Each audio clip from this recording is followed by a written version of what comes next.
Las misericordias de Dios se renuevan cada mañana. Su voluntad es buena, agradable y perfecta. Bienvenidos a una nueva emisión de Vidas con Propósito, para volver a vivir. El pecado te alejará de Cristo, o Cristo te alejará del pecado. Muy buenos días, bienvenidos a Vidas con Propósito, para volver a vivir. Les saluda Oscar Plata. Hoy continuamos con la nueva serie titulada ¿Quién soy en Cristo? Y compartiremos la segunda parte del primer tema con el que dimos inicio a esta serie. En Cristo he sido perdonado. Tú nos creaste con un propósito. En Cristo he sido perdonado. Es la primera respuesta a la pregunta ¿quién soy en Cristo? Y es un aspecto fundamental para tener clara nuestra identidad en Cristo. Pero la importancia de entender esta afirmación radica en reconocer la gravedad del pecado. Mientras que la sociedad y a veces la iglesia trata de minimizar el pecado, Dios siempre lo denuncia a través de su palabra, pues le resulta intolerable. No importa cuán atractivo pueda parecer para el hombre, el pecado para Dios siempre le es repulsivo e inaceptable. De hecho, la actitud que tengamos frente al pecado evidencia qué tanto conocemos o desconocemos a Dios. El pecado es tan grave que nos separa de Dios y trae consecuencias destructivas en todos los ámbitos de la vida humana y al final nos puede llevar a la condenación eterna. Pastor Ángelo, muy buenos días. ¿Con qué podemos comparar el pecado para que nunca se nos olvide? Muy buenos días, Oscar, y estimados oyentes. Quisiera hacer rápidamente dos comparaciones. ¿Alguna vez a usted le salió un nacido, Oscar? Sí, claro que sí. Bueno, en nuestro medio conocemos, le llamamos nacidos o chichones, ¿no? A mí en algunas ocasiones, hace muchos años ya no me salen nacidos, pero me salían nacidos. Cuando el nacido se espicha, que era la manera como los papás de uno intentaban... Lo expresaban. No, y también intentaban que ya le pasara a uno. ¿Qué le salía a uno? ¿Usted lo recuerda, Oscar? Sí, realmente lo que se llamaba pus, o le decían pus, pero que realmente la palabra es materia. Materia, ¿cierto? Eso salía amarillo, verde, rojo, morado.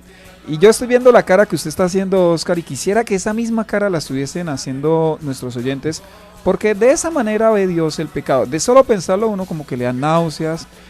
Yo no me imagino a alguien queriendo probar un poquito de esa sustancia. Nos resulta repulsivo, nos resulta totalmente asqueroso, ¿sí? El solo hecho de pensar.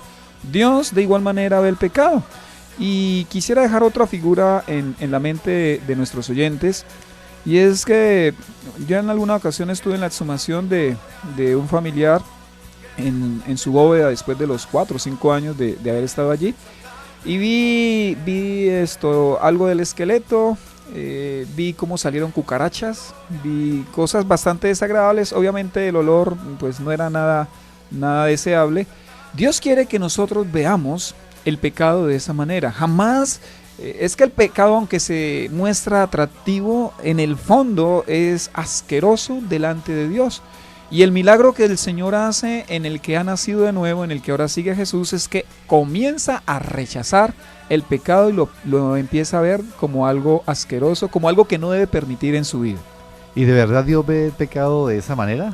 Tal cual, Oscar. Jesús hizo una analogía parecida a la que yo estoy hablando de esto de los féretros cuando ya han pasado tiempo y están en sus bóvedas. Vea lo que dijo Jesús en Mateo 23, 27, 28, describiendo cómo era el corazón de los fariseos, de los que aparentaban ser buenos, de los religiosos de la época. Dijo Jesús: «Ay de ustedes, maestros de la ley y fariseos hipócritas, que son como sepulcros blanqueados. Por fuera lucen hermosos, pero por dentro están llenos de huesos de muertos y de podredumbre. Así también ustedes por fuera dan la impresión de ser justos, pero por dentro están llenos de hipocresía y de maldad». O sea, Dios conoce el corazón. Y el pecado es esa, digámoslo así, es esa porquería que habita en el corazón humano, Y Dios quiere, obviamente, perdonar al que se arrepiente, al que está de acuerdo con el Señor y dice, Señor, si esto soy yo, esto es lo que yo hago, por favor, límpiame, perdóname. Entonces ahí es donde Dios nos lava y nos hace aceptables delante de Él. Estás escuchando Vidas con Propósito, para volver a vivir. Muy bien, estimados oyentes, el primer interrogante que hasta aquí hemos resuelto es ¿qué es el pecado? Y hemos visto que a los ojos de Dios el pecado es aborrecible, detestable y deplorable en la vida de cualquier persona. ¿Cuál es el segundo interrogante que vamos a desarrollar hoy para entender que en Cristo hemos sido perdonados? Luego de desarrollar el interrogante ¿qué es el pecado? El segundo interrogante es ¿qué es el arrepentimiento? ¿No? Porque estamos hablando sobre el perdón de Dios, ¿no? ¿Qué es el arrepentimiento? Hay un versículo que yo continuamente le cito a mis dos hijos, a Miguel y a Santiago, y es Mateo 3.8. Mateo 3.8, cuando los dejo en el colegio, cuando los dejo en la universidad, se lo cito. Produzcan frutos que demuestren arrepentimiento, así lo traduce la NBI. Y Mateo 3.8 en la versión Dios habla hoy. Pórtense de tal modo que se vea claramente que se han vuelto al Señor. Vea, Oscar, es curioso que los profetas del Antiguo Testamento, sin excepción, ellos predicaran el arrepentimiento en el Antiguo Testamento, ¿no? Luego viene Juan el Bautista y también predicó arrepentimiento. Luego vino Jesús y Jesús predicó siempre arrepentimiento. Lo sucedieron los apóstoles. ¿Y qué predicaron los apóstoles? Arrepentimiento. Entonces, bueno, y también si miramos la historia de los grandes cristianos de todas las épocas, ellos han predicado arrepentimiento. Pero sorpresivamente, Oscar, eso es extraño, ¿no? Sorpresivamente la predicación del arrepentimiento ha desaparecido de los púlpitos cristianos y eso es lamentable. Todos necesitamos arrepentimiento para con Dios, porque si no nos arrepentimos, diría el apóstol Pedro, no hay perdón de pecados. Sin embargo, lo que nosotros hacemos es como que escabullirnos, ¿no? De alguna manera no queremos quedar expuestos frente a nuestros pecados, es por eso que lo minimizamos, lo vemos ahí como algo no tan grave. Nosotros no queremos tener que lidiar con lo que realmente somos, pecadores que necesitamos del arrepentimiento. ¿Cómo podríamos definir el arrepentimiento? El arrepentimiento es la acción que transforma, y en eso quiero ser muy puntual. Si no hay transformación, significa que no ha habido arrepentimiento. Arrepentimiento es lo que determina el cielo o el infierno. El arrepentimiento me lleva al cielo, el no arrepentimiento me lleva al infierno. El arrepentimiento es lo que nos da la opción entre la alegría o la tristeza, entre la victoria o la derrota, entre la vida o la muerte. Sin él es imposible que haya perdón. Vamos a leerlo. Hechos 17, 30 al 31. Está hablando el apóstol el apóstol Pablo. Pues bien, Dios pasó por alto aquellos tiempos de tal ignorancia, pero ahora manda a todos, en todas partes, que se arrepientan. Él ha fijado un día en que juzgará el mundo con justicia por medio del hombre que ha designado. De ello ha dado pruebas a todos al levantarlo de entre los muertos. Aquí Pablo está diciendo que Dios da una orden a todos y en todas partes. ¿Cuál es la orden de Dios? Que se arrepientan. Que nos arrepintamos. Si no nos arrepentimos, créalo, nos vamos a condenar, vamos a ir a condenación eterna. Una pregunta que surge aquí, la considero muy importante, es cómo alguien sabe que en verdad se ha arrepentido. Bueno, permítame decirlo de la siguiente manera, Oscar. Arrepentirnos quiere decir que le damos la espalda al pecado y ahora le damos la cara a Dios, ¿sí? Es hacer justamente lo contrario a lo que estábamos haciendo antes. Es dolernos por nuestro pecado, o sea, me debe doler y actuar en consecuencia de ese dolor, porque si me duele, entonces yo no lo vuelvo a hacer. Es como renunciar a mi propio señorío, o sea, yo ya no me mando solo y me voy a someter voluntariamente al señorío de Cristo. Es pasar de la oscuridad a la luz. Arrepentimiento es morir a mí mismo para que Cristo viva en mí. Nosotros somos especialistas en excusarnos y en repartir culpas, ¿no? Si admitimos que hemos pecado, más o menos decimos lo siguiente: sí, pequé porque, y añadimos la justificación, ¿no? Pues eso no es arrepentimiento. Al igual que Adán en el Edén, nosotros tendemos a huir de Dios, y cuando Él nos encuentra, en lugar de nosotros reconocer nuestro pecado, nosotros terminamos culpando a los demás. Cuando justificamos nuestro pecado es un fruto que no nos hemos arrepentido realmente. Gracias por decirlo. Es una evidencia del que no se ha arrepentido el autojustificarse. Cuando yo no quiero reconocer, significa que no me he arrepentido. Si el arrepentimiento es tan indispensable para la vida eterna, ¿por qué rehusamos arrepentirnos? La respuesta es sencilla. Porque el arrepentimiento causa un gran dolor, ¿sí? Es como una amputación sin anestesia. Quien verdaderamente, Oscar y estimados oyentes, quien verdaderamente se ha arrepentido, finalmente accede delante de Dios con un profundo dolor y le dice: sí, Señor, ese soy yo, te imploro que me perdones.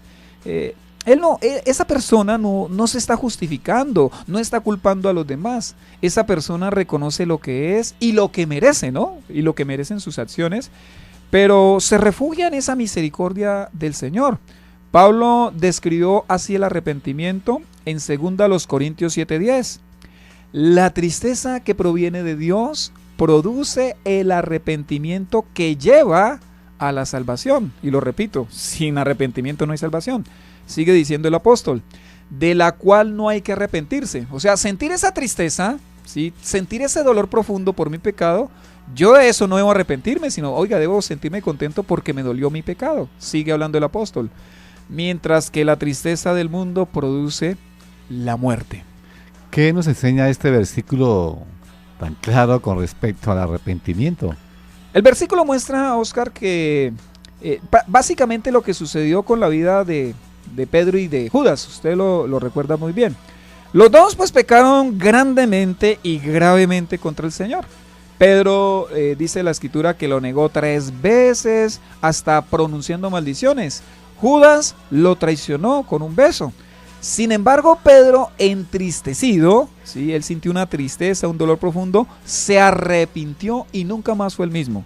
En cambio, Judas, la tristeza que sintió, en lugar de llevarlo a rendirse ante Dios, a pedir perdón, él decidió arreglarlo solo a su manera, ¿no? Quitándose la vida. Yo le diría, mi estimado oyente, permita que la tristeza por su pecado lo lleve a postrarse ante Dios en arrepentimiento, a pedirle perdón a Dios por su pecado. Nuevamente, ¿cómo sé que me he arrepentido? Porque esto es fundamental para la vida de una persona. Bueno, entonces hagamos una rápida comparación entre el arrepentimiento de otros 2 personajes, el de Saúl, el del rey Saúl y el del rey David. Los 2 reyes cometieron serios pecados delante de Dios. ¿Usted recuerda el pecado de Saúl? Claro que sí, él no obedeció el mandato de Dios en cuanto a eliminar a todos los amalecitas. Bueno, y fue un pecado grave delante del Señor. Y el pecado de David, ya lo hablamos hace 2 días, adulteró y después asesinó. Sin embargo, Oscar y estimados oyentes, los 2 gobernantes, los 2 reyes, tuvieron una actitud diferente ante la amonestación del Señor. Dios les envió profetas para amonestarlos. Vamos a ver cómo fue la reacción de cada uno de ellos. Saúl, él no vio tan grave su pecado y confesó su pecado solo en parte. En cambio, David reconoció lo bajo que él había caído y confesó todo su pecado. Saúl, él lo que hace es culpar a sus tropas de su pecado. Él dice, es que la gente se iba y entonces yo tuve que ofrecer el sacrificio. David reconoció su responsabilidad y en ningún momento él culpó a Betsabé ni a ninguna otra persona. Saúl se obsesionó por mantener su apariencia, ¿no? Él quería que Samuel lo siguiera reconociendo como el rey de Israel. David, en cambio, se humilló sin importarle su posición. Aunque era el rey de Israel, él se humilló delante de Dios. Saúl se apartó del Señor al no arrepentirse y murió sin la bendición de Dios. En cambio, David se reivindicó, vivió de ahí en adelante apartado del pecado y murió con honores. David nunca más volvió a adulterar. Adulteró una sola vez. Inclusive Saúl llegó al suicidio. Se quitó la vida de Saúl. ¿Qué indicadores me muestran que en verdad me he arrepentido? Entonces hay algunas evidencias, o como usted lo llama, algunos indicadores que me van a decir a mí, oiga, usted de verdad se arrepintió. Entonces, si yo me he arrepentido, me humillo delante de Dios y ante los hombres si es necesario. Porque algunos dicen, no, yo me humillo delante de Dios, pero ante los hombres no. Pues no, la Biblia muestra que si es necesario nos humillamos ante los hombres. Siento un profundo dolor por haber pecado. Otro indicador es que no me justifico ni busco excusas para lo que yo hice, para lo que yo cometí. Otro indicador es que acepto humildemente las consecuencias, no estoy reclamando las consecuencias, no estoy renegando de las consecuencias. Si yo me he arrepentido, acepto esas consecuencias propias de mi pecado. No me enojo con quienes me disciplinan, sino que acepto esa disciplina de parte de Dios. Vea que David podría haber mandado a matar a Natán, el profeta, que lo reprende, pero no. Cambio de pensamiento, otro indicador, cambio de pensamiento frente a lo que hice. O sea, yo ya no voy a comulgar con eso, no, absolutamente no lo voy a tolerar en mi vida. Y por último, otro indicador de que me he arrepentido es que no lo vuelvo a hacer. ¿Y qué de los que derraman sus lágrimas en arrepentimiento? Las lágrimas son valiosas, ¿sí? En medio del arrepentimiento, no lo podemos negar. Pero son valiosas solo cuando el arrepentimiento es genuino. Y ahí sí quiero ser muy claro. En muchas ocasiones lo que hacen las lágrimas es entorpecer el arrepentimiento, Oscar. Yo en otros programas he hablado sobre lo importante que es llorar delante de Dios, pero a veces la gente llora simplemente porque eso les hace sentirse mejor, ¿sí? Eso como que les produce paz, el llorar, no porque en verdad estén dolidos por su pecado, eso es diferente, ¿no? Pero tan pronto, y la evidencia de que no se han arrepentido las personas que lloran, la evidencia es que tan pronto tienen oportunidad, vuelven a hacer exactamente lo mismo por lo que tanto estuvieron llorando. Ahí significa que no ha habido arrepentimiento. Ángelo, ¿hay alguna enseñanza bíblica que nos ilustre lo que es el arrepentimiento? Claro que la hay. Jesús, para mostrarles a los religiosos de su época lo que era el arrepentimiento, les contó una sencilla parábola y les dio de inmediato la explicación. Yo se la voy a compartir. Está en Mateo 21, 28 al 32, dice así. ¿Qué les parece? Aquí está hablando Jesús, ¿no? ¿Qué les parece? Continuó Jesús. Había un hombre que tenía 2 hijos. Se dirigió al primero y le pidió: hijo, ve a trabajar hoy en el viñedo. No quiero, contestó. Pero después se arrepintió y fue. Luego el padre se dirigió al otro hijo y le pidió lo mismo. Este contestó: sí, señor, pero no fue. ¿Cuál de los 2 hizo lo que su padre quería? El primero, contestaron ellos. Jesús les dijo, aquí ellos son los religiosos de la época de Jesús, ¿no? Jesús les dijo, les aseguro que los recaudadores de impuestos y las prostitutas van delante de ustedes hacia el reino de Dios, porque Juan fue enviado a ustedes a señalarles el camino de la justicia y no le creyeron. Pero los recaudadores de impuestos y las prostitutas sí le creyeron. E incluso después de ver esto, ustedes no se arrepintieron para creerle. Vea qué ilustración tan clara la de Jesús. ¿Qué es lo que pasa cuando la gente va a una iglesia y aparenta cambiar, pero en verdad no lo ha hecho? El apóstol Pedro también nos ilustra esta situación. Pedro nos habla o nos muestra a través de una parábola, lo podríamos llamar así, lo que es una persona que solo cambia por fuera, pero en su interior realmente no ha cambiado. Es decir, que no se ha arrepentido y por eso su actitud frente al pecado sigue siendo igual. Va a la iglesia, sí, pero realmente no ha sido transformada. Dice segunda carta de Pedro, capítulo 2, versículo 20 al 22. Si habiendo escapado de la contaminación del mundo por haber conocido a nuestro Señor y Salvador Jesucristo, ¿sí? Esa gente que va a la iglesia, vuelven a enredarse en ella y son vencidos, terminan en peores condiciones que al principio. Más les hubiera valido no conocer el camino de la justicia que abandonarlo después de haber conocido el santo mandamiento que se les dio. En su caso ha sucedido lo que acertadamente afirman estos proverbios: el perro vuelve a su vómito y la puerca lavada a revolcarse en el lodo. ¿Qué pasó con estos, entre comillas, cristianos? ¿Realmente nacieron de nuevo? ¿Realmente su naturaleza interior cambió? ¿Verdaderamente se arrepintieron? Imposible, Oscar. Los proverbios que Pedro les cita son intencionales, pues los perros y los cerdos eran los animales con que los judíos calificaban o describían a aquellos que no pertenecían al pueblo de Dios. Y Pedro utiliza estas palabras a propósito, ¿no? Dicho de otra manera, lo que nos quiere decir Pedro es que estas personas, aunque militaron en el evangelio, estuvieron en la iglesia, tuvieron un conocimiento intelectual de las cosas de Dios, jamás abrieron su corazón al arrepentimiento. Concuerdan entonces estas palabras perfectamente, casan perfectamente con las palabras de Jesús cuando dijo lo siguiente. Voy a leerles Mateo 7, 15 al 23. Cuídense de los falsos profetas. Vienen a ustedes disfrazados de ovejas, pero por dentro son lobos feroces. Por sus frutos los conocerán. ¿Acaso se recogen uvas de los espinos o higos de los cardos? Del mismo modo, todo árbol bueno da fruto bueno, pero el árbol malo da fruto malo. Un árbol bueno no puede dar fruto malo y un árbol malo no puede dar fruto bueno. Oiga, tan claro Jesús, ¿no? Todo árbol que no da buen fruto se corta y se arroja al fuego. Así que por sus frutos los conocerán. No todo el que me dice, Señor, Señor, entrará en el reino de los cielos, sino solo el que hace la voluntad de mi Padre que está en el cielo.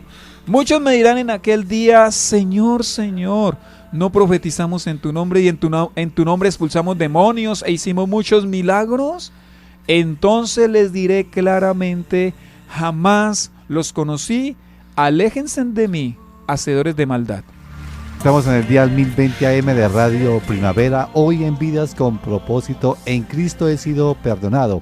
Hasta aquí hemos dado respuesta a 2 de los 3 interrogantes que nos propusimos para entender cómo es que hemos sido perdonados en Cristo. El primer interrogante fue, ¿qué es el pecado? Aquí vimos que a los ojos de Dios el pecado es aborrecible y detestable y deplorable. El segundo interrogante que revisamos fue, ¿qué es el arrepentimiento? Y concluimos que es un dolor profundo por el pecado cometido que lleva a un cambio de actitud y de acción. Pastor Ángelo, ¿cuál es el tercer y último interrogante que vamos a compartir, a desarrollar para comprender cómo en Cristo hemos sido perdonados? Tercer interrogante, ¿qué es el perdón divino? Primera de Juan 1:9 dice, si confesamos nuestros pecados, Dios, que es fiel y justo, nos los perdonará y nos limpiará de toda maldad. Qué versículo tan precioso. Muchos cristianos, Oscar, permítame decir lo siguiente, muchos cristianos no se sienten perdonados porque sencillamente no se han arrepentido. Aunque hay que reconocer que otros se sienten así porque su confianza en la palabra de Dios es muy débil, muy endeble. Yo he decidido creer lo que dice la Escritura. Y si ella dice que si yo confieso mis pecados ante Dios con una actitud de arrepentimiento, entonces Él me perdona, pues yo así lo creo y punto. No le voy a poner más tiza al asunto. ¿Qué papel juega Satanás en este aspecto? Bueno, Satanás es astuto y a muchos cristianos que se han arrepentido genuinamente, o sea, no están reincidiendo en el pecado, les hace sentir que Dios todavía no los ha perdonado. Ellos equivocadamente creen que el perdón de Dios es gradual y que en la medida de su demostración de cambio, entonces Dios los va a perdonar en un futuro. Lo que ignoran estos cristianos es que Dios no está sometido al tiempo y Él conoce cuándo estamos arrepentidos de verdad. Y si es así, Dios nos perdona inmediatamente. ¿Qué peligros podríamos correr frente al perdón divino? Pues el perdón de Dios no tiene ningún peligro ni ningún riesgo. Pero por otro lado, Oscar, tengo que aclarar que hay personas que peligrosamente creen haber sido perdonados por Dios. Porque han hecho una oración o porque se han propuesto cambiar o porque quizás en algún momento lloraron por lo que habían hecho, pero a pesar de haber hecho todas estas acciones, nunca se arrepintieron y no les dolió en lo más mínimo de su corazón haber ofendido y contrariado la voluntad de Dios. La evidencia es que todavía siguen en sus pecados. Tales personas no han sido perdonadas. Es el peligro de la tradición evangélica de hacer repetir a una persona una oración de fe cuando realmente no ha habido ninguna actitud de arrepentimiento. La persona puede hacer 10.000 oraciones de fe, pero si no se ha arrepentido, no es salva. ¿Por qué? O sea, digamos, Ángelo, podemos hablar de que de esos pecados graves, ¿Dios perdona cualquier clase de pecado? Dios perdona a toda persona que se arrepienta, Oscar. La Biblia está llena de personas y de grupos de personas que cuando se arrepintieron de sus pecados, entonces Dios les concedió el perdón. La verdad reiterativa de la palabra de Dios es que el Señor se complace en perdonar al pecador. Le voy a leer solo 2 versículos. Ezequiel 18:23 dice, ¿acaso creen que me complace la muerte del malvado? No quiero más bien que abandone su mala conducta y que viva. Yo el Señor lo afirmo. Y Ezequiel 18:32 dice, yo no quiero la muerte de nadie. Conviértanse y vivirán, lo afirma el Señor omnipotente. ¿Qué debe hacer un cristiano cuando después de haberse arrepentido de corazón todavía siente culpa? Bueno, Satanás de cuando en cuando, a pesar de que usted y yo nos hayamos arrepentido genuinamente, nos va a atacar con pensamientos a nuestra mente. le va a poner a usted y a mí, Dios no me ha perdonado. Como Dios no me ha perdonado, entonces ¿para qué guardarme en santidad? Y entonces nuevamente esa persona va a caer en pecado y va a continuar en esa tónica. Ángelo, para cerrar el tema de hoy, ¿qué les diría a nuestros oyentes? Bueno, yo les diría que nos arrepintamos de corazón. Dios quiere otorgarnos el perdón divino, y si nosotros nos humillamos delante de Él, debemos tener absoluta certeza que Él nos va a perdonar. Si usted ha estado luchando con un pecado, mi estimado oyente, entrégueselo ya delante de Dios, tome la firme determinación de no volver a pecar. Isaías 1:18 dice, vengan, pongamos las cosas en claro, dice el Señor. Son sus pecados como escarlata, quedarán blancos como la nieve. Son rojos como la púrpura, quedarán como la lana.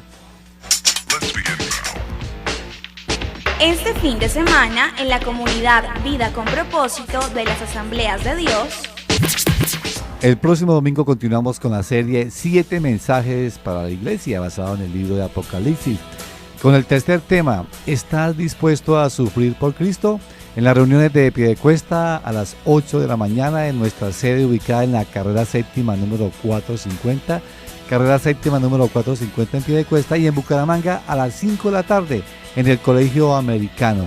Pastor Ángelo, una breve introducción del tema del domingo. La iglesia a Esmirna es la iglesia sufriente, fue la iglesia que sufrió por la causa de Cristo, y en el mensaje que el Señor les imparte, les recuerda y les reitera que van a seguir sufriendo, ¿no?